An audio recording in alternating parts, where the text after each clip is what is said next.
Gracias a todos por estar nuevamente aquí en Voces del Sur, su portal de información.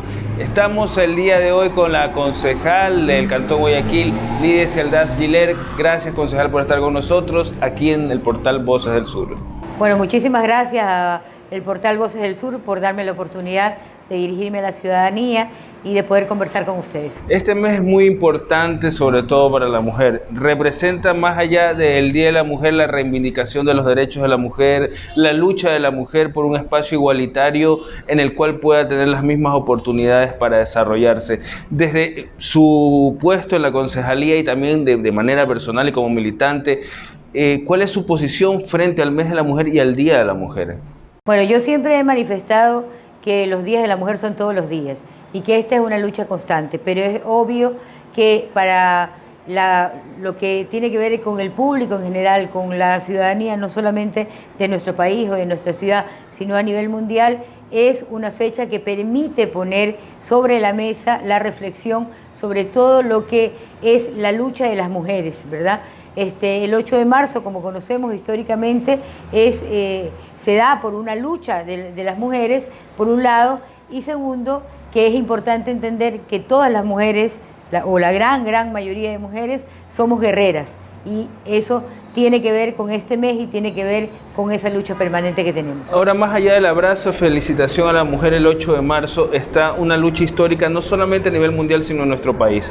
A partir de 1995 recién se crea una ley que protege a la mujer contra la violencia de género. Antes de eso ni siquiera tenías derecho como mujer a denunciar a tu esposo si te maltrataba, a tu pareja si te maltrataba. Antes de eso no existía eso en nuestro país. Entonces, pero esta lucha igualmente ha ido aclarando, ha dejado ver la gran violencia que existe contra la mujer todavía en nuestra sociedad, que no se basa en leyes, sino se basa en cultura y en educación. Y que lastimosamente se ha ido incrementando. Aunque parezca mentira, es verdad, hay hitos sumamente importantes a nivel legal, como el que tú acabas de señalar de 1995.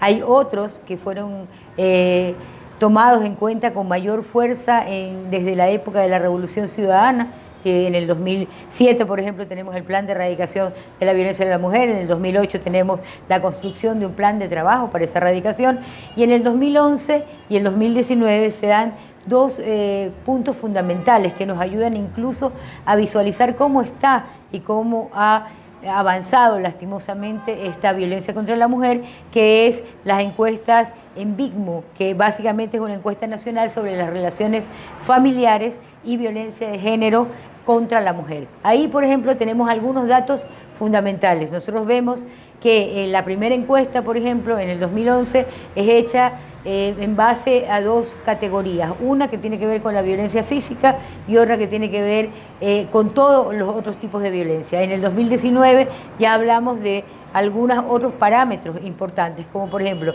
la violencia psicológica, la violencia física, la violencia sexual, la violencia económica, patrimonial y económica, ¿verdad? Que son gran parte de estas formas en que se violenta a la mujer por su género, ¿no? Por ejemplo, vemos incluso cuánto ha avanzado, porque en el 2011 estamos hablando de que el 60% de la muestra tomada, que eran 5.000 mujeres o 5.000 hogares, ¿verdad? De esas 5.000 hogares se habla de que el 60% siente que ha tenido algún tipo de estas violencias en algún momento de su vida. En cambio, cuando vemos la segunda encuesta que fue hecha en el 2019, estamos hablando de que el 64% de la muestra, que es exactamente la misma, sienten que han tenido algún tipo de violencia como estas señaladas o estas que han sido catalogadas.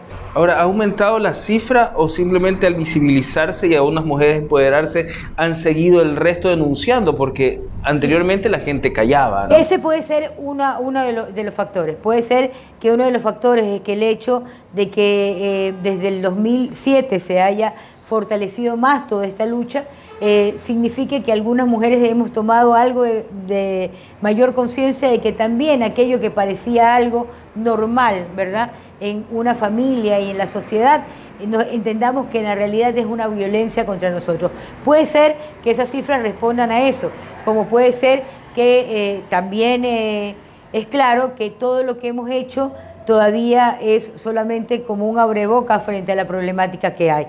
Una cosa importante de entender en la problemática de violencia de la mujer es que esta no viene sola, no es que es la problemática de una violencia contra un género, ¿verdad?, que está descolgada. En la realidad esto tiene que ver con una violencia sistémica, tiene que ver con una violencia patrimonial, que tiene que ver con una violencia machista, ¿no?, que tiene que ver con una visión patriarcal, que también es algo con lo que se debe trabajar, ¿verdad?, para poder tener realmente la posibilidad de un país, una ciudad, ojalá libre de cualquier tipo de violencia. O sea, hay varios temas, inclusive culturales e históricos, ¿no? O sea, el tema patriarcal ya viene algo histórico de milenios que está dentro de nuestra civilización como tal.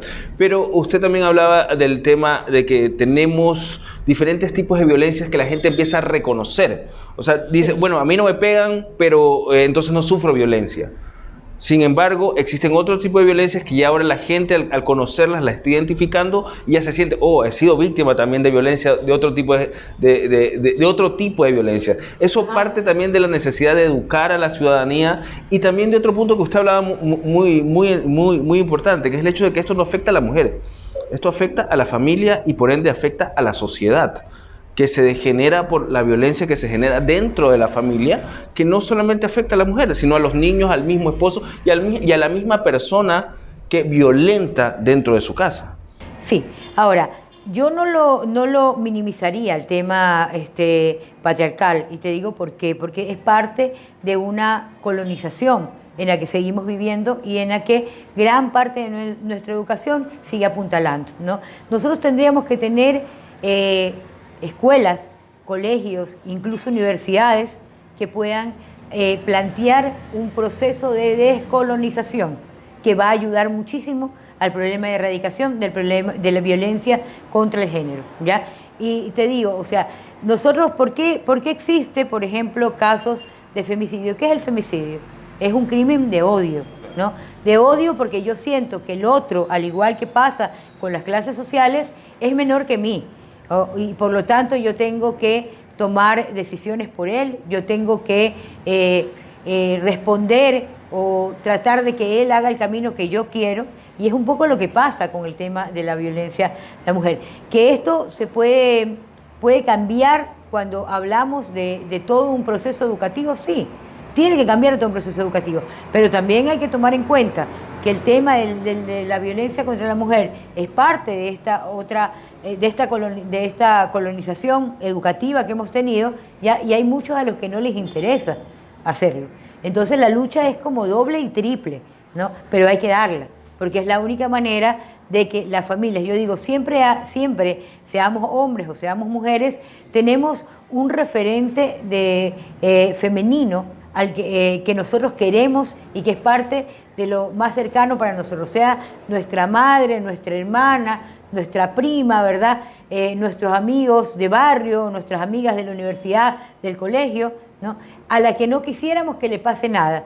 Igualito debería de ser para el resto de mujeres con las que no tenemos una relación directa, pero que forman parte de esta sociedad.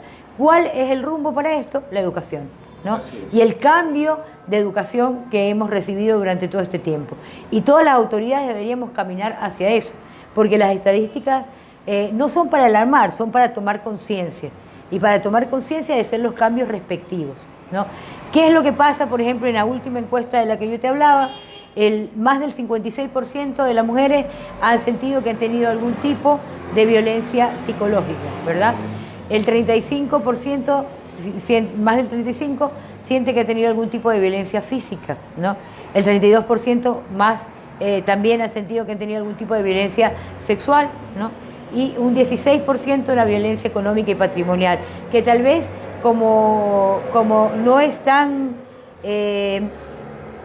explícita para las personas, tal vez la violencia patrimonial y la violencia económica o patrimonial puede ser mucho más alta y todavía algunas mujeres asumimos que es como normal y entonces no lo vemos todavía como una violencia y tal vez por eso esa estadística es menor, ¿no?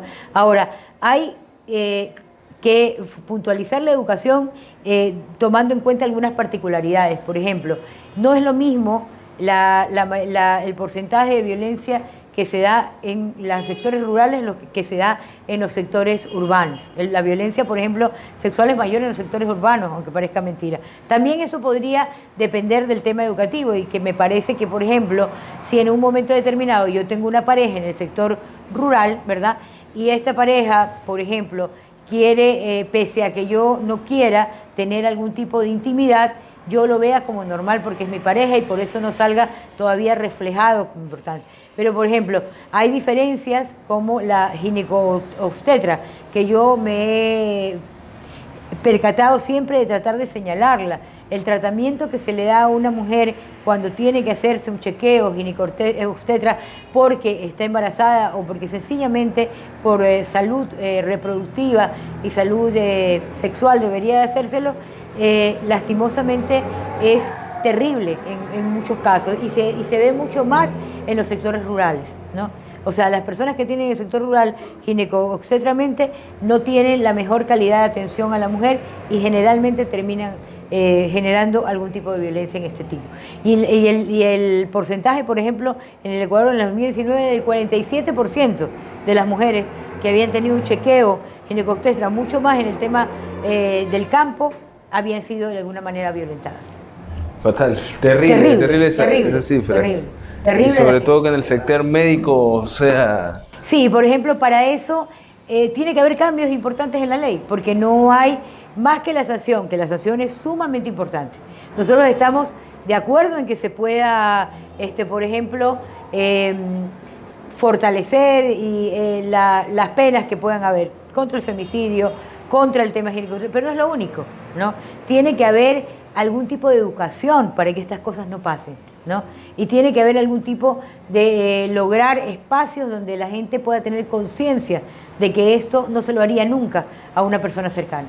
Entonces no tendría por qué hacérselo nunca a una mujer que va a buscar un servicio que permite que ella, su familia y la sociedad en general tenga una atención adecuada en el tema de reproductivo y de educación y de cuidado sexual. Hemos hablado del tema de educación y hemos hablado de algunos temas de cambios en la parte legal. O sea, la educación es la base realmente para que las futuras generaciones ya no crezcan con esa cultura machista. Obviamente creen una nueva masculinidad, una nueva forma de ver a la mujer, una nueva forma de ver. Y también hay un trabajo que hacer con el victimario, ¿no? O sea, con los victimarios que no han cometido un crimen, etcétera, etcétera, que tienen rasgos de violencia. Hay un trabajo de reeducación necesario que también se puede hacer para no condenarlos a todos. Pero, o sea, estamos hablando de educación, estamos hablando de leyes. ¿Cuáles serían propuestas específicas que usted podría plantear, inclusive desde su posición, para poder cambiar en nuestra ciudad esa realidad? Bueno, estamos hablando de varias etapas dentro de lo que es una reeducación completa con respecto a la equidad que debería existir entre los géneros, ¿no? Estamos hablando de que, si bien es cierto, se pueden hacer capacitaciones y se puede hacer incluso un tratamiento a aquellos que en algún momento, desde una concepción social, familiar equivocada, asumieron violentaron el derecho de la mujer. Se puede hacer, pero creo que esto debería empezar desde incluso la escuela, ¿no? Debería de haber un tratamiento totalmente diferente en las escuelas, en los colegios, ¿verdad? Y también en las universidades, porque hay unas estadísticas que tienen que ver con Guayaquil, ¿verdad? De una organización de universidades feministas donde se hace una muestra también bastante alta y de esas el 6% de las mujeres estudiantes asumen que en algún momento han sufrido algún tipo de acoso sexual. Claro. Y el 4% de las docentes mujeres, ¿no? Entonces todo eso hay que revisarlo y trabajarlo. ¿Cuáles podría ser la propuesta? Primero es que se defina realmente como está definido ya en el tema legal y de leyes del Ecuador como una prioridad el tema. Nosotros estamos muy preocupados del coronavirus y por supuesto que tenemos que preocuparnos del coronavirus, ¿no? Claro. Pero el coronavirus ha matado hasta el momento menos mujeres de las que realmente han muerto por femicidio en el Ecuador. Estamos hablando de que cada 71 horas aproximadamente, de acuerdo a la estadística del 2019, que fueron 106 mujeres a manos del tema del femicidio, ¿verdad? Han muerto, que es más o menos, calculando, saldrían como cada 71 horas está muriendo una mujer por femicidio. Eso no es lo que pasa con el coronavirus. No quiero decir con esto que no haya que preocuparse de un tema que tal vez se pueda vacunar y erradicar, y que tal vez con algunas medidas higiénicas de todos podamos superarlo. Pero requiere una mayor concentración de fuerza, mayor concentración de voluntad y mayor concentración de acciones coordinadas entre el gobierno central, que lastimosamente este gobierno, en vez de mejorar el presupuesto, ha reducido completamente el presupuesto del Estado para poder responder a esta necesidad, de cada uno de los municipios, de cada una de las prefecturas, y un trabajo de manera articulado, ¿no? Que nos permita en la realidad tener un plan nacional que tenga políticas públicas clarísimas con respecto a este tema y que incluya incluso otros poderes como el Poder Judicial, para que no solo se endurezcan las penas, para que haya lo que piden muchas organizaciones de mujeres, que es un acompañamiento en todo este periplo que tiene que vivir cada mujer cuando ha sufrido una violencia y que se queda sin acompañamiento legal, que muchas veces son revictimizadas porque le hacen repetir una historia dolorosa 1, 10 y 20 veces sin darse cuenta de la afectación psicológica que esto puede tener. Algo que justamente el compañero Rafael Correa trabajó tanto en el tema de cambio dentro del sistema de justicia, ¿no? Con la Cámara de Gesell, etcétera, etcétera, justamente para no tener que revictimizar sobre todo a las víctimas de violencia sexual. Totalmente de acuerdo, o sea, ese era el camino y tenemos que volverlo a recuperar, porque en este momento ese camino se ha dejado de lado. Y entonces las mujeres, tras que padecemos por una violencia determinada, tenemos que repetirla mentalmente y tenemos que repetirla al público una y otra vez. Eso es terrible para cualquier ser humano, es terrible para aquel que ha padecido una violencia determinada, como es el caso de las mujeres. Le agradecemos, concejal, por estar con nosotros. Gracias a todos los que nos están viendo y escuchando aquí en Voces del Sur. Continuaremos con más información en las siguientes emisiones.